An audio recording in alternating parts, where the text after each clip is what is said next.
एक बार मशहूर कवियत्री अमृता प्रीतम ने अपने प्रेमी इमरोज को खत लिखकर कहा था, मेरे कहने से ग्रामोफोन चलाना और बर्मन की आवाज़ में ये गाना सुनना। सुन मेरे बंधु रे, सुन मेरे मितवा रे, और फिर मुझे बताना कि वो लोग कैसे होते हैं जिन्हें कोई इस तरह आवाज़ देता है।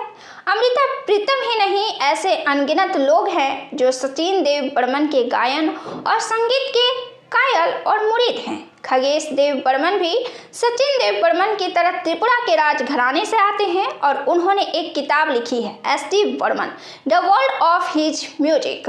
खगेश बताते हैं, सचिन देव बर्मन ने अपनी संगीत प्रतिभा से करोड़ों भारतवासियों का दिल जीता। शास्त्रीय और लोक संगीत का जितना सुंदर सम्मिश्रण एस.डी. के संगीत में मिलता है उतना शायद कहीं नहीं। उन्होंने ही सबसे पहले संगीत पहले और शब्द बाद में की परंपरा शुरू की थी। वो फिल्म की सिचुएशन के हिसाब से संगीत बनाते और फिर गीतकार से कहते कि धुन को ध्यान में रखकर गीत को लिखे। एस.डी. बर्मन की एक और जीवनी लिखने वाली सत्ता सरन यह बताती हैं कि कागज के फूल बनने के दरमियान दादा बर्मन ने एक धुन बनाई जिसे सबने पसंद किया, लेकिन उसके लिए फिल्म में कोई सिचुएशन ही नहीं निकल रही थी। वो कहते हैं कि गुरुदत्त इस बात पर अड़े हुए थे कि हर हालत में इस धुन को फिल्म में शामिल किया जाना चाहिए।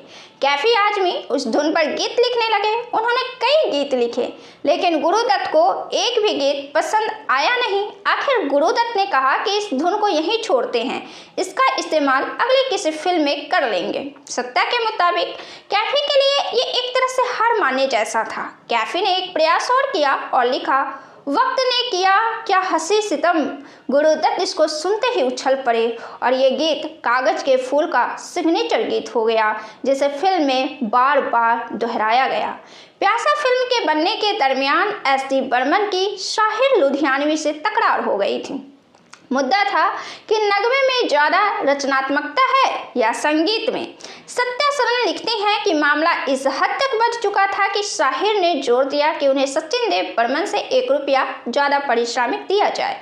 शाहिर का मानना था कि एस.डी. के संगीत की लोकप्रियता में उनका बराबर का हाथ था। सचिन देव बर्मन ने शाहिर की शर्त को मानने से इनकार कर दिया और फिर दोनों ने कभी साथ काम नहीं किया।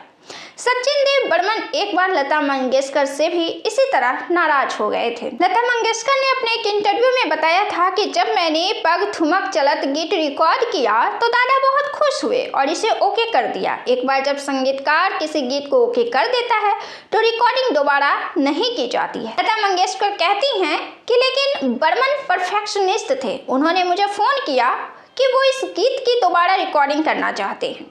मैं चूंकि बाहर जा रही थी इसलिए मैंने रिकॉर्डिंग करने से मना कर दिया। बर्मन इस पर नाराज हो गए थे, लेकिन कलाकारों के बीच इस तरह की नोक-झोंक होती रहती है।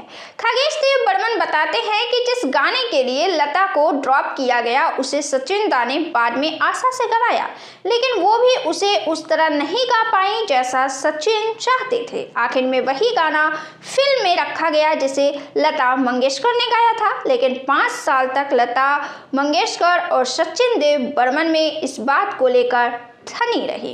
खगेश बताते हैं कि 1962 में जब राहुल देव बर्मन अपनी फिल्म छोटे नवाब में संगीत दे रहे थे तो उन्होंने अपने पिता सचिन और लता मंगेशकर में पैचअप कराया।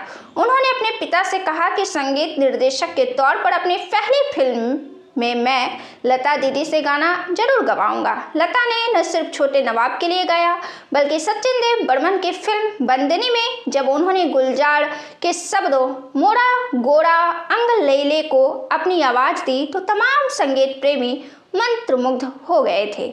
एस.डी. बर्मन के बारे में मशहूर था कि वो बहुत कंजूस थे और लोगों को चाय और खाना ऑफर नहीं करते थे। सत्या सरन गुरुदत्त से जुड़ा एक वाक्य बताते हैं। सत्या यह कहती हैं कि अक्सर वो फिल्म के संगीत के बारे में चर्चा करने उनके घर जाते थे। दादा उनसे पूछते थे, तुम खाना तो घर से खाकर आए हो ना। इससे पहले कि गुरुदत्त जवाब देते वो खाना खाने अंदर चले जाते थे। वो बताती हैं कि एक बार उस्ताद रईस खां उनसे मिलने उनके घर गए। जब वो उनसे बात कर रहे थे तो पीछे से राहुल देव बर्मन ने इशारा किया कि दादा से कहो कि चाय चाय पिलाएं। जैसे ही रईस खान ने चाय की फरमाइश की, दादा ने कहा, तुम इतने जवान हो और चाय मांग रहे हो। फिर उन्होंने कहा, बच्चे चाय नहीं पीते और वैसे भी घर में दूध नहीं है। इतने में पंचम चाय का प्याला लिए हुए कमरे में दाखिल हो जाते हैं। अब झेपने की बारी सचिन की थी। उनके मुंह से निकला, ये चाय तुम कहाँ से ले आए? इसी तरह वो अपने पान के लिए भी बहुत पॉजिटिव थे। वो अपना पान किसी को नहीं देते थे सिवाय लता मंगेशकर के, और वो भी तब जब वो बहुत अच्छा गाना गाती थी। एस.सी. बर्मन का सेंस ऑफ ह्यूमर बहुत गजब का था। एक बार वो खार के राम कृष्ण मंदिर में गए। खगेश देव बर्मन बताते हैं कि मंदिर में घुसने से पहले दोनों जूते एक साथ रखने के बजाय उन्होंने एक जूता एक जगह रखा और दूसरा उससे थोड़ी दूर पर जूतों के ढेर में।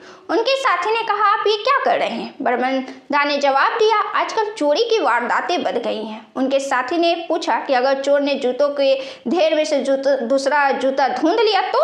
बर्मन ने जवाब दिया कि अगर चोर इतनी मेहनत कर सकता है तब तो वो जूता पाने का हकदार है।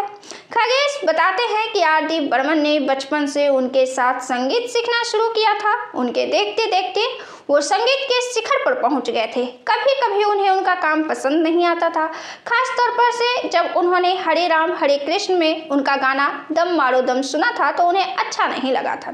खगेश आगे लिखते हैं कि एक बार जब वो सुबह की सैर पर निकले तो पीछे से किसी ने पुकारा, वो देखो आर.डी. बर्मन के पिता जा रहे हैं।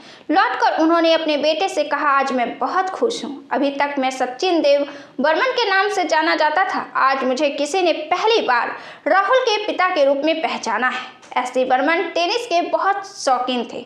फुटबॉल के लिए तो वे पागल ही थे। ईस्ट बंगाल उनका पसंदीदा फुटबॉल क्लब था। खगेश देव बर्मन ये बताते हैं कि मिली की रिकॉर्डिंग के दौरान उन्हें स्ट्रोक हो गया था और वो कोमा में चले गए थे।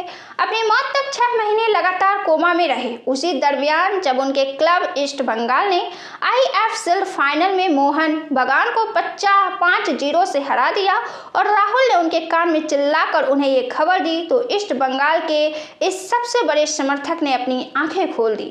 संगीत के इस राजकुमार ने इसके बाद कभी आंखें नहीं खोली और 31 अक्टूबर 1975 को इस दुनिया को हमेशा के लिए अलविदा कह गए।